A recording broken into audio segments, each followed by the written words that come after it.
Okay, we are live on Facebook, streaming live on Facebook. So it's 7 o'clock, and I wanted to welcome everybody to the next session of the confidence interviews. I'm Joyce Fine, and we talk periodically to a variety of different women from all walks of life who are killing it with their confidence. And the mission and the purpose of the confidence interviews is to share the inspiration with other women, making sure that women get inspired, can see what can be done, and hopefully can help change their lives. So tonight I am really excited to introduce our guest, Susan Eckstein, who is here with us tonight. Hi, Susan.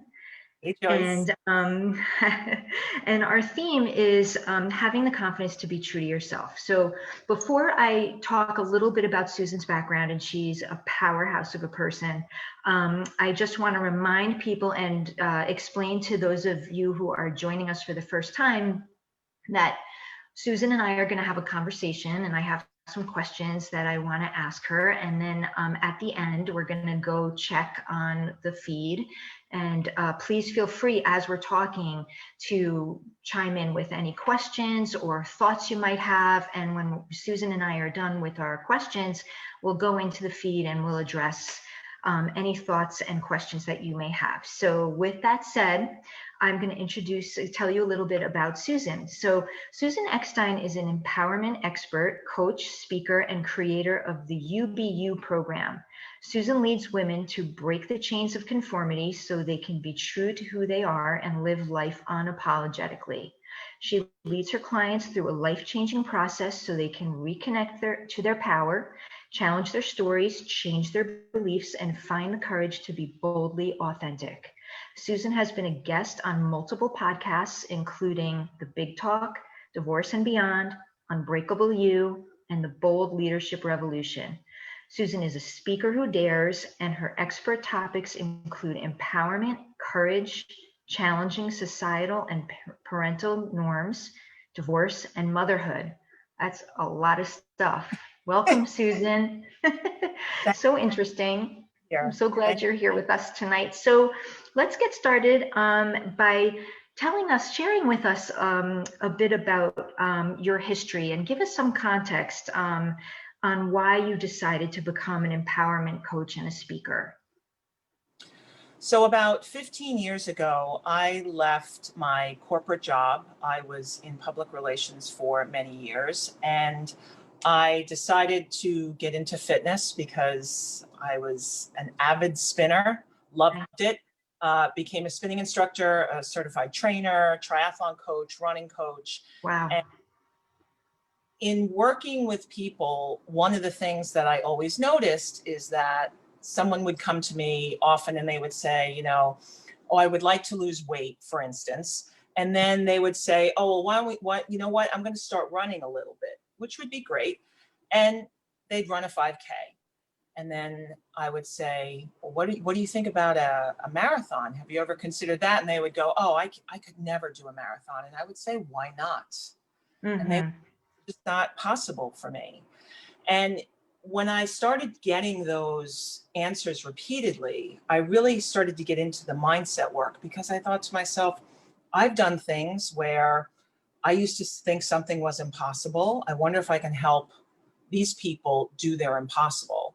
And that became my jam for a really long time. I would help these people who would come to me who had never done a triathlon or never done an Ironman. And I would be able to get them from point A to point B. And it was the most fulfilling work for me, because they would say, because of you, I did something that I never thought would be possible. Wow. So empowering for you and for them. Oh, it was the greatest thing to go to races and watch people cross the finish line, and just, they would burst into tears because they never thought it would ever happen for them. Wow. And so I loved doing that work. And what I realized is that I wanted to do it on a larger scale and not just work with people who wanted to do something great from a physical standpoint, but people who were challenged in other ways, whether they wanted to get a divorce, whether they wanted to move across the country, whether they wanted to change jobs, do things that people that they thought were impossible for them. So Right. that's how I got into this work. Wow. And so I think that there's also, in addition to that, challenging what they could or couldn't do, I think that there's a story behind that also, relating specifically to you, about challenging societal norms and doing things that feel right to you, as we're talking about, having confidence in living your own truth. Can you share a little bit about that? Sure. So 10 years ago, my ex-husband and I made the unconventional decision that when we divorced, that our two boys, who were 7 and 9 at the time, would live with their dad. Mm-hmm. So we were living in my ex-husband's childhood home with his parents. I asked for the divorce, and so I had to leave. And Understood. Mm-hmm. one of the things that we discussed, because we knew this was going to be completely unconventional, and it was in the best interest of the kids, Yeah. that my ex was like, Susan, keep your key to the house. You can come see the kids whenever you want. Mm-hmm. And I continued to take them off the bus for many years. Yeah. And then every other weekend, we have 50-50 custody. The only Mm-hmm. difference is where it's a societal norm that when parents divorce, that children go with their mom. Yes. In this case, they stayed with their dad. And when I initially made that decision, even though it was the best decision for my kids, the best, and they're so happy, well adjusted, I have a great relationship with them. At the time, it was such a difficult time for me, because I knew it was the best thing for them, but I had held this longstanding belief and had heard from a lot of women, like, how can you give up your kids?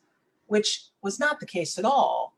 Right. But on some level, for many years, I believed that, even though at the same time, I believed that what I was doing for my kids was the best, was the right thing. I just want to interject there and just say that I feel like that is so brave that you were able to do that and put your own feelings and whatever was bothering you aside for the best thing, for the best situation for your boys. And that's what moms do. Doesn't matter if you're with them 124/7 or not. It's just, I commend you for doing that. That's really brave. And I can only imagine that the responses that you received when you started sharing with your family and friends that the boys lived with their dad, not you, that must have been hard. It was really hard, because, when I told my family, I got the response of, you're giving up your kids. Right. And I wasn't. It wasn't like I was leaving and that was it, and I was Right. saying adios. It was like, I have a Right. key to the house. I'm going to continue, get them off the bus, make them Yeah. dinner, and then And being involved. Right. I'm going to go home. That's really the only difference. And when I did tell a few people, some people, because they knew me really well, they were like, Susan, I totally get it. And that's a really selfless thing for you to do. Yeah. But it's going to be hard for you. Right. And it was. I can't even begin to tell you how many people, especially women, ironically, guys were really cool with it. When I started dating, and I would like freak out at the thought that, oh my God, I'm going to have to share my story with them. And what do Yes. they think of me as a woman and a mom? The guys, that's really great. You have a good relationship with your ex. Yeah. But women were not so forgiving. Wow. Interesting. Yeah. So I'm just going to share with the audience, if you visit, and we'll talk about where you can find Susan and her website later, but on Susan's website, there is a wonderful video that Susan has when you first go into her website describing all of this. And it's so well told, and about how this whole thing came about. And I can only imagine also that going through that has made you a stronger empowerment coach and all the things that you currently do, because all of this can be applied to so many different aspects of a person's life. And so when you decided to, I guess when you decided, you were like, I'm not going to worry about what other people think. I'm going to find the courage and own this decision. How did you find that happen for you? Like, what did you end up saying to people who were ballsy enough to share their opinion, which they really had no place doing that? But how did you get through that, or how did you handle that? Well, one of the things that before I started to get clear on coming out of this, because for many years I was in such a really bad place. I was depressed. I was crying all the time. I was so ashamed. And what I ended up doing for a really long time is avoiding the questions about my children. And when I would get questions about my kids, and I would feel like I was forced to now divulge that my children live with their dad, I had a script that I followed. And I was always on the defense. I always, when somebody would inquire, I wouldn't just say, well, my kids live with their dad, and leave it. It was like, my kids live with their dad. It's the best thing that we could do for them. I still have a key to the house. I always felt like I was on the defensive to try to prove that I was doing the right thing, that I was a good mom. Right. And eventually I got really tired of being this way, because I was crying all the time in front of my kids, and my kids couldn't understand why, right? Because, when they were 7 and 9 when we divorced, so they were young. Yep. So this is what they grew up knowing. And we were still all working together as a family unit, even though my ex and I weren't living in the same place, working together to make sure that they felt safe and loved. And that was our goal the whole time. And what I eventually realized, that women are not going to accept me with my decision. I need to accept myself, and then it doesn't matter.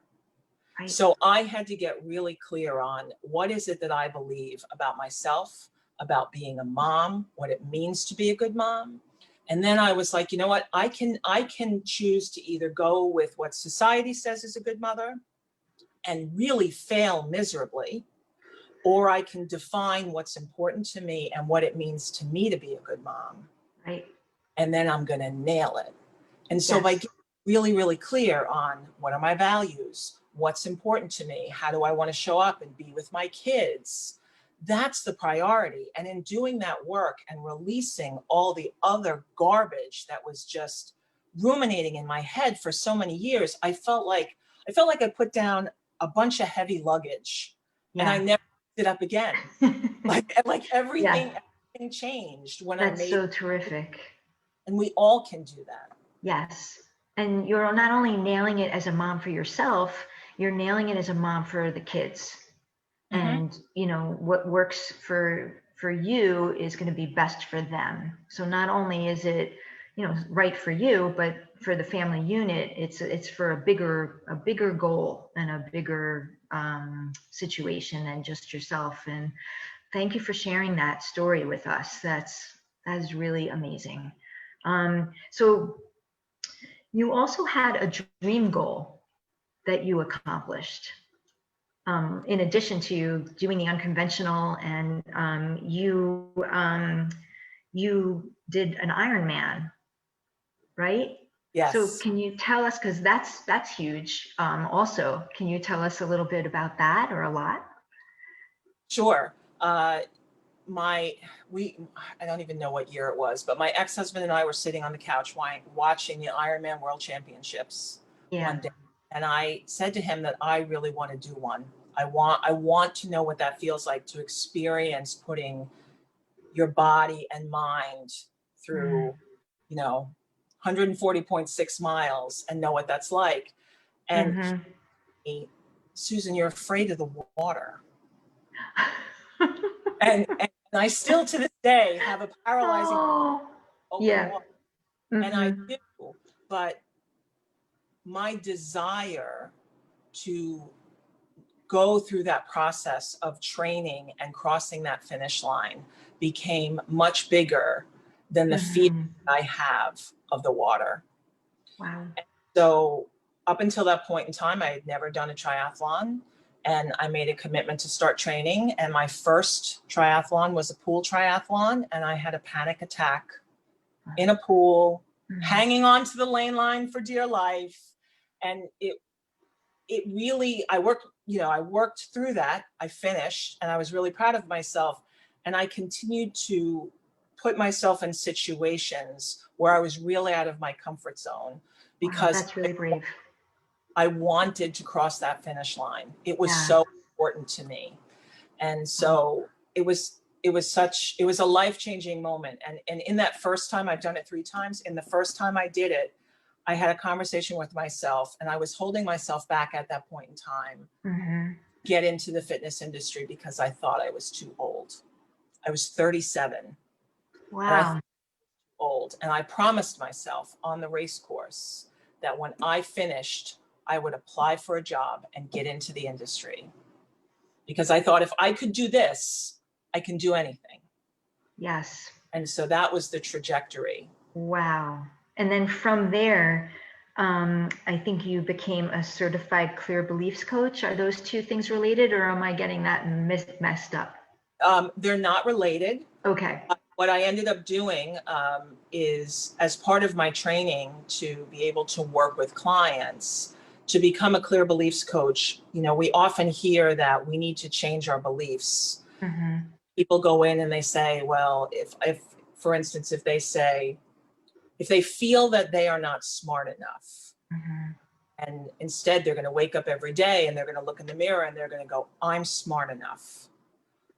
Until you start to deal with where that original belief came from, who gave it to you, where it shows up in your life, and be able to really see how that feels, and being able to get rid of that, that is where all the power is, instead of layering affirmations on top of something that is going to continue to uproot itself because you've never cleared that belief from your belief system. Makes so much sense.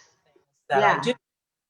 So, yeah. So when you were doing the Ironmans and you had your first race and you panicked in the water, and the whole thing about, being afraid of the open water, did you ever figure out, and I don't mean to put you on the spot with this question, but did you ever figure out where that came from, that fear? Or? Well, I think it came from, see, here's the thing. I'm a great swimmer. I'm afraid of the creatures. Yeah. Like don't send me around the bend. And I think when I was very little, I remember when I was younger, sleeping at a friend's house who had lost a mouse or a pet rat. And I was sleeping in the bed. My parents were downstairs. It was friends of my parents. And I was sleeping up in the bed, and the rat came up to me. And I don't think it was trying to eat me in any way. They all came up, and they were like, oh, there's our pet rat. I forget what his name was, but he had escaped from his cage. Forget Susan was hysterical crying. They found the rat. I was met. Oh my God. And I think from there, I don't know, but I was able, and still to this day, like if I had to go into the ocean to rescue somebody, I would go in. I wouldn't hesitate. Right. Scared to death, but I would still do it. I know that I could do Yes. And not to belabor the point, but you did end up going in the ocean, because I saw a video that you took, you took a picture of yourself because you had gone scuba diving. And Snorkeling. snorkeling, sorry. I was going to say, wow, scuba diving. Then you went from one extreme to the other, but no, snorkeling, even so. And it was a real accomplishment for you. And that's really, I mean, I know myself too. I get very claustrophobic with the mask on and everything, and it kind of freaks me out. But so I can relate to feeling like bleh about it a little bit. But that was a huge accomplishment, Yeah, right? that was, and the interesting thing is the things that I've learned, that the things that I desire to do, I Mm-hmm. often fear the most. And you know, you can choose in those moments to say, I'm afraid, and never go Yes, for it and right. miss the opportunity. Or you can say, you know what, I'm afraid, but I'm going to do it anyway because I really want to experience what that is like. And Yes, that was like with the Ironman. That's what it was like with a bunch of things in my life. amazing. And I think a lot of people can relate to that. 100%. And there is a quote that I think you might know. I believe it's everything you want is on the other side of fear. And that resonates to me so much, and I'm sure it does for you too, and hopefully for a lot of other people. But it's really true. And once you get past it, I think the anxiety of not knowing what it's going to be like is worse than the actual going through the action of doing it. Would you Yeah. agree? Yeah. And I think that a lot of people, they want to change their life, or they want to do something that they've never done before. And Yes. it's easier to stay in the discomfort of not knowing, right? Yes. Because it's familiar to them, Yeah, even they know though what it's to expect. comfortable, right? So, but to step into, oh my God, am I going to finish this? Oh my God, are people going to like me? Or am I going to fail? That is often too much. So instead, people would say, you know what, I'm really uncomfortable where I am, but I'm comfortably uncomfortable where I am. I Right. know what to expect. So you have to ask yourself, where do you want to be uncomfortable moving forward and doing something potentially that can change your life, Yes. or being uncomfortable right where you are? Right.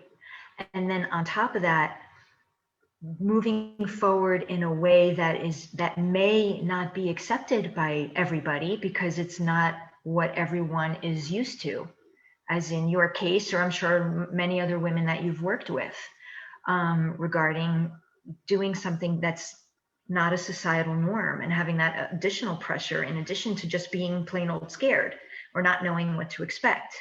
Right. I can imagine that being very difficult to get your mind through that, for clients and stuff.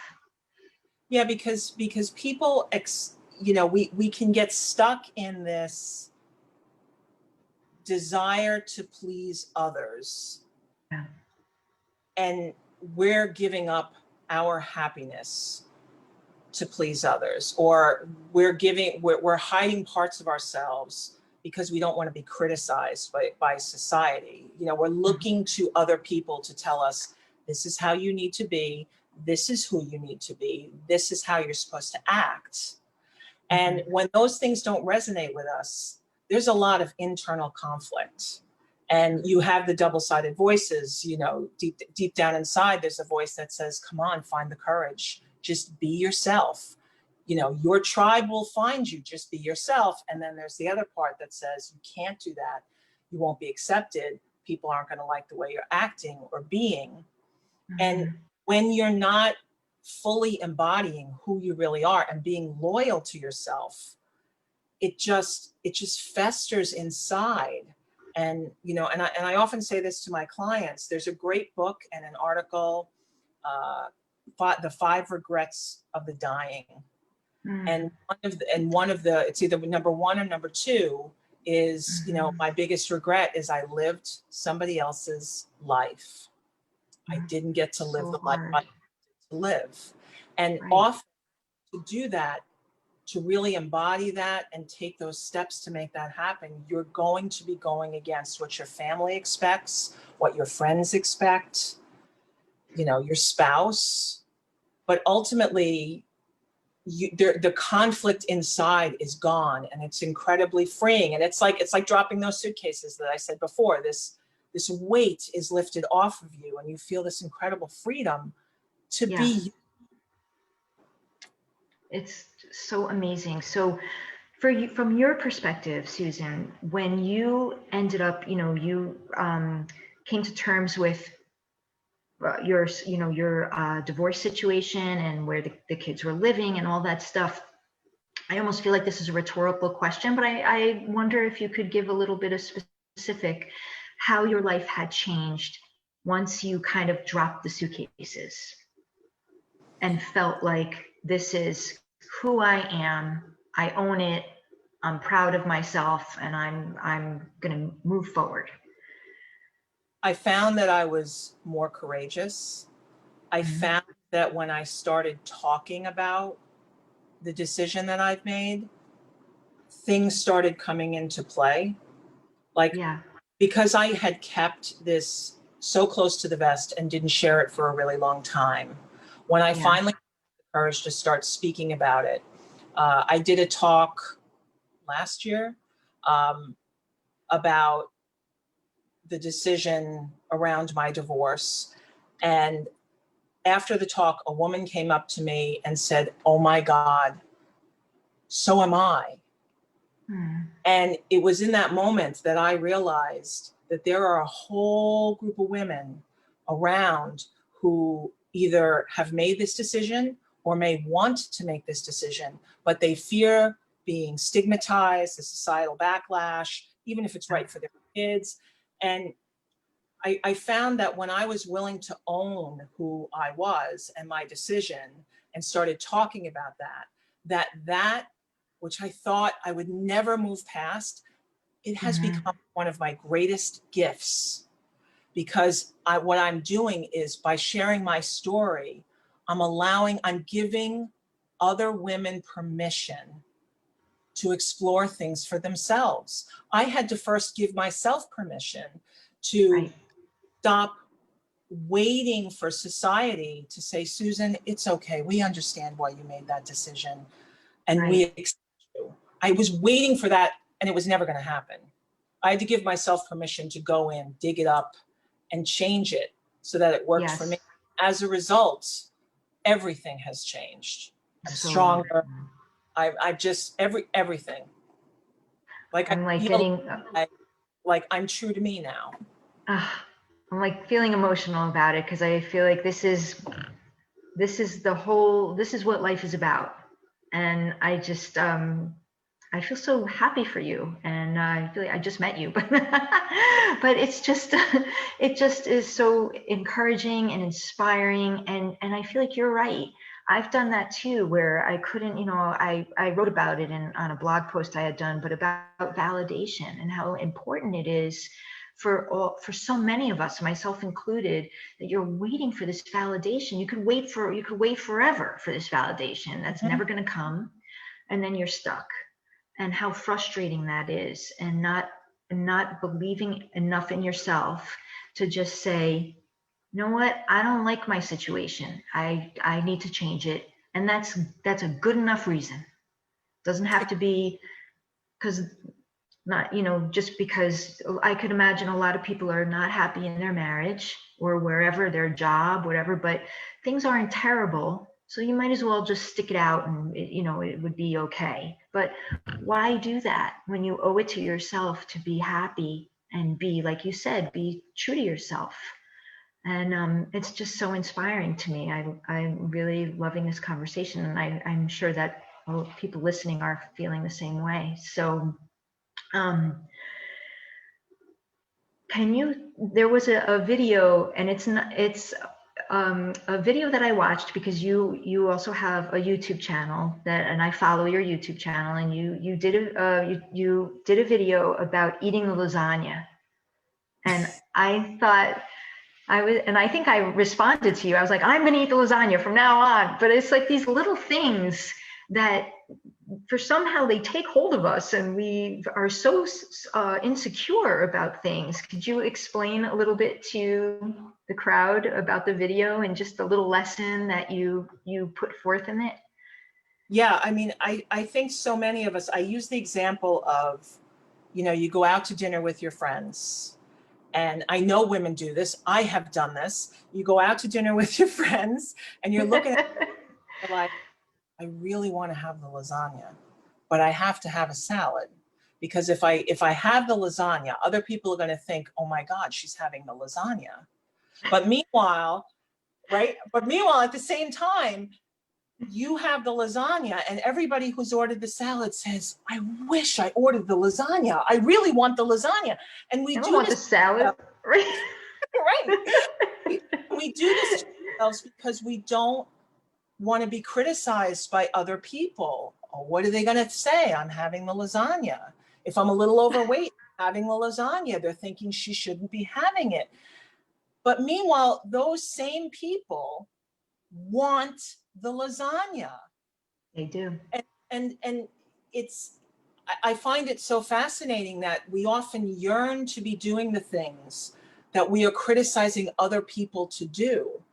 I use that example that a friend and we were out for drinks, and there was a woman, there was a DJ there, it was 80s night, and she Yep. was all by herself on the dance floor, just enjoying herself, the music, and all the eyes were on her. And a lot of Mm-hmm. people were like, looking at her like, what is her problem? Like, but Right. at the same time, it was beautiful. And I thought to myself, I wish I had that kind of confidence Yes. to be able to just go up because I loved the song, and to move my Mm-hmm. body because it made me happy. And Right. so many of us refuse to experience that because You're they right. fear what everybody else is going to think. And we miss out on those opportunities. It's true. And it might be a small thing, but I feel like these are such great examples of living your everyday life the way you want to, and ordering the lasagna, Yeah. right? Yeah. Because it's just, but I love that analogy because it just keeps it at top of mind. It doesn't have to be a giant problem that you're having, but to be true to yourself in everything that you're doing. And I just wanted you to talk about that a little bit, because the videos I find them really poignant and memorable. So I just wanted to bring that up. So thanks for explaining a little more. Sure.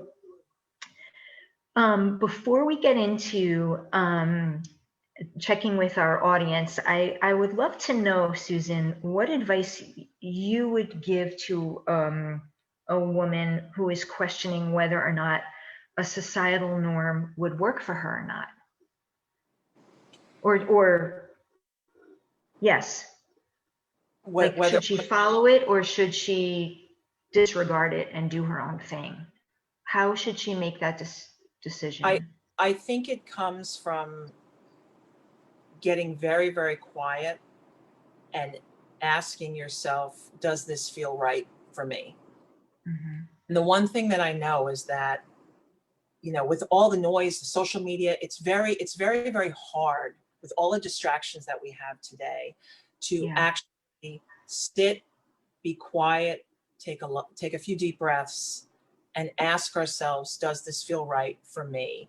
And to wait for an answer, because the body gives us an answer. Our inner knowing gives us an answer.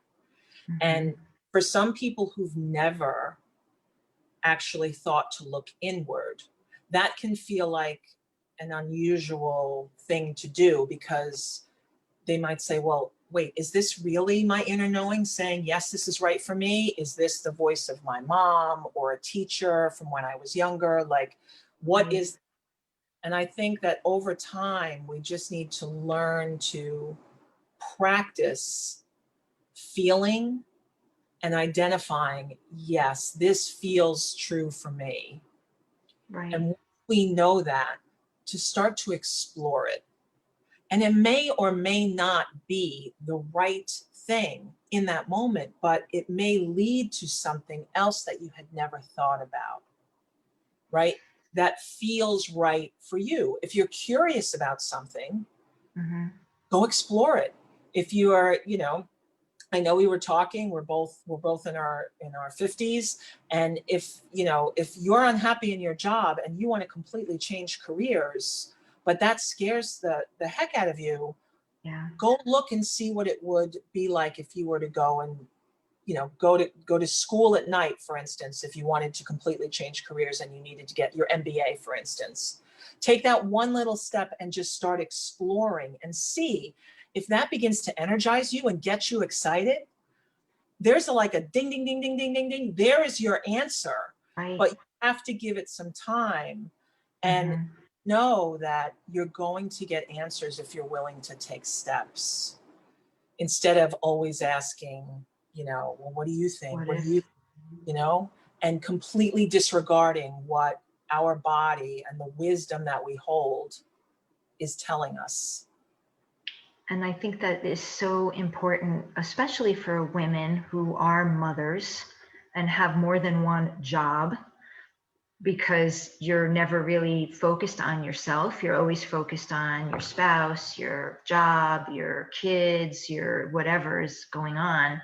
And it's sometimes difficult to quiet things down. So I could see that being uncomfortable at first for people to try to get quiet, like you said, and really look inward, because I can imagine that would be a new phenomenon for some people, but it's such great advice. Well, I think for women especially, and moms, we're used to putting ourselves on the back burner for everybody else's needs. And some people, they think, well, I'm selfish. If I'm going to ask myself, what do I want? That's really selfish. I have to take care of the kids. I have to take care of my spouse. I have to help my boss at work, or, be available for my friends all the time. And they won't take time.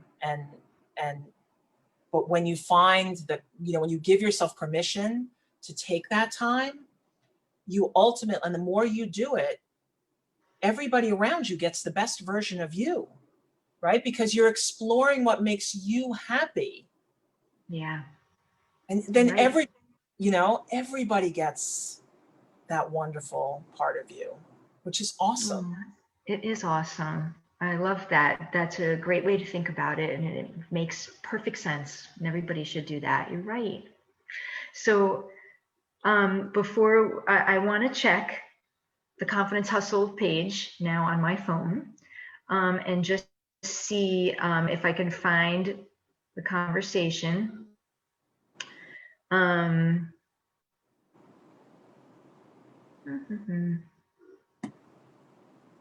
Which sometimes I find it not so easy to find. And then people have to tell me. Hang on 1 second. Yep, here we are. And it might be a small thing, but I feel like these are. So Michelle Kaplan says hi to us. Hi. And so does Michelle Bagina. Hi, Michelle Bagina. She says, hey ladies, loving this conversation. Wow, talk about walking your own path. Thank you, Michelle. And Michelle Kaplan says, brave and selfless, which is definitely Susan. And just agreeing with everything that we've been talking about. Liz Meyer says yes. And then we have a couple other people. Hi, Rachel is watching. And Michelle Bagina said something about a mic drop, but I guess that was at some point we were talking about something. So, so a lot of really positive comments, which is really, really nice. And that's pretty much, and Linda is watching too. Hi, Linda. So thanks everybody for tuning in and watching and listening to Susan share her amazing, incredible story. I just am so honored that you came on to talk to us tonight, and your story is you're so brave, and you seem so wise, and you know yourself so well. And I'm wondering if you were, and this is an unprompted question, if you were always that way or you had to work through that about yourself, or you always knew underneath, but you just had to get there, I or you think discovered it later. I discovered it later, but I think that I've had a history of wanting to do hard things and wanting to get uncomfortable. Mm-hmm. And I think that that helped me.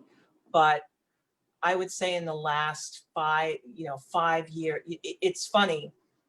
We, I'm sure you've heard this expression, we teach people what we need to learn. Yes.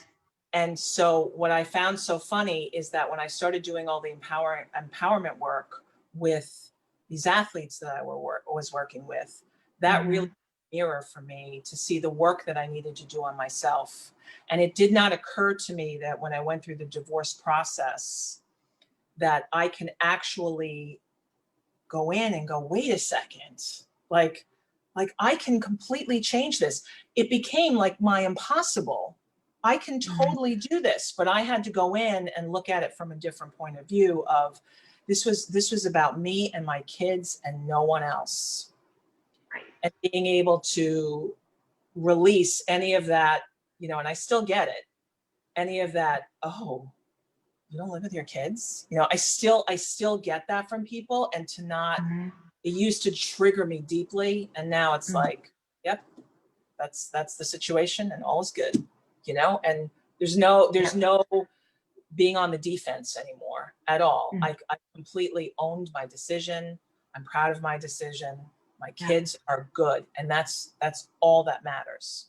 100%. You're right. You're right. And it seems like you just stayed focused.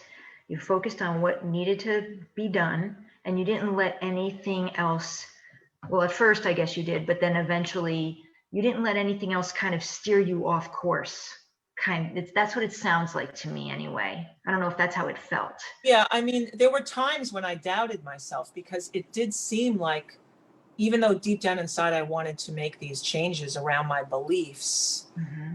around how I wanted to show up, it did feel like it was a big push to do that because it wasn't a natural thing. When society says this is how you have to be, and you're raising your hand and going, that didn't work for me, and I'm still going to be out in front, it doesn't feel good in the beginning. But the more, every day showing up, this is about my kids, this is about my kids. I mean, I Mm-hmm. remember, I'll tell one quick story. I remember Yeah. when I started, after I gave my one talk, I started to get a lot of attention, and people had invited me on podcasts.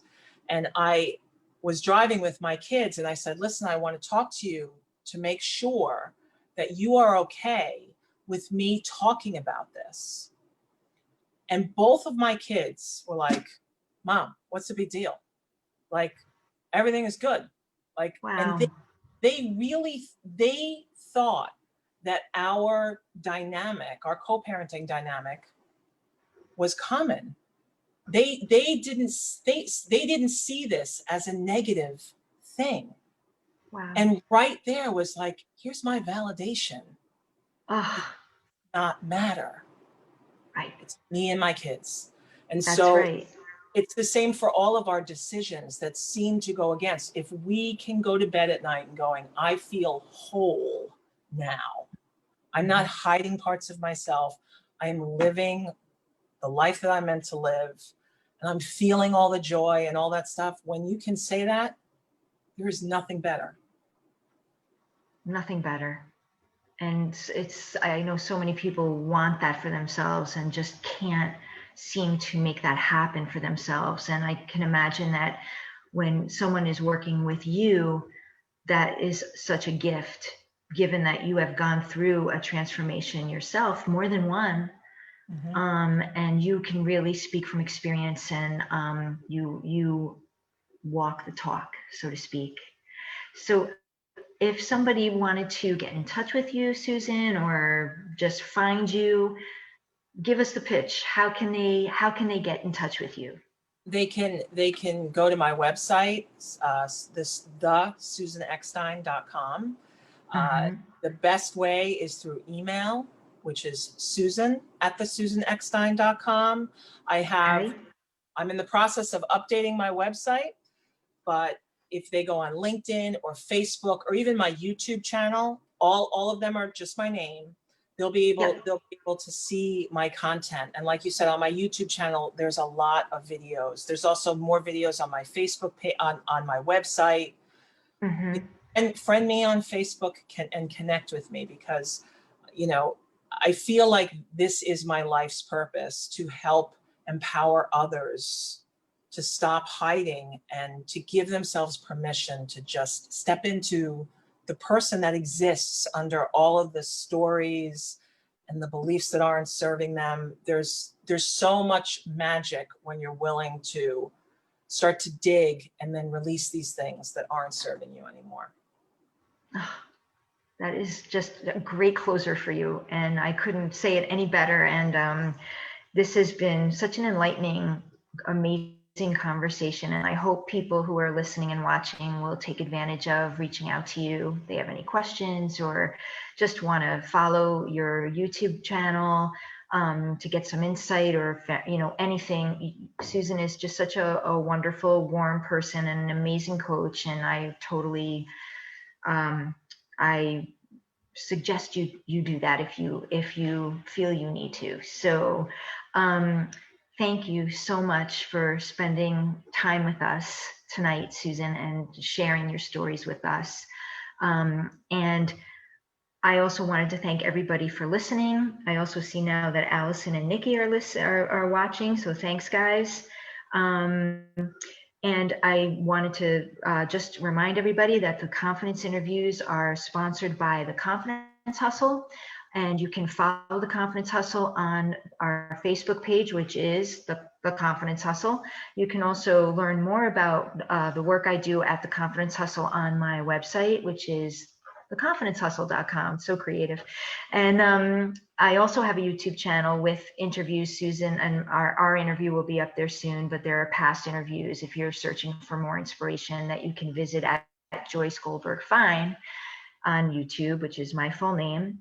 And if you are interested in learning more about how to build your confidence, you can also go on my website and reach out to me on email at joyce@theconfidencehustle.com. So thank you again, everybody, for watching. I'll be in touch soon with information on our next guest for the confidence interviews. Have a wonderful evening. And Susan, thank you again so much for being a part of this series. We appreciate it. Thank you. This was awesome. Great. I'm glad. All right. Good night, everybody. Have a wonderful evening. Take care. Bye.